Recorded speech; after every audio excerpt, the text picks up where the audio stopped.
ও মা, হুম। কি রান্না করছো? পরোটা? পরোটা। পরোটার সাথে কি আছে? আলু পোস্ত।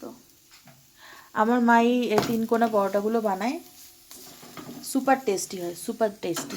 আর আটা ময়দা মিক্সড করে করছো তো না? আটা ময়দা মিক্সড করে করা।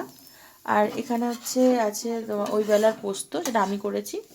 আর এটা হচ্ছে পরোটা। তো আমরা দুজনেই আর বাকি রয়েছি, মা করে নিচ্ছে এখন আমাদের দুজনেরটা। বেশ কড়া করে ভাজে, কারণ আমিও কড়াটা ভালোবাসি। পোস্তটা খুলে দেখাও।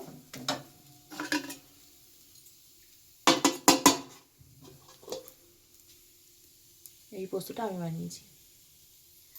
তো চলো ডিনারটা করে নিই, তারপর আবার অন্য একটা ভিডিও নিয়ে আসছি। তো দেখে নাও, আমি খেতে বসে পড়েছি অলরেডি। আর আজকে তো পুরো নিরামিষ, দেখতেই পাচ্ছ। এখানে আছে পরোটা, আর সাথে রয়েছে আলু পোস্ত। আর সকালের বড়া ভাজা কিন্তু ছিল কয়েকটা, সেটা মা দিয়ে দিয়েছে।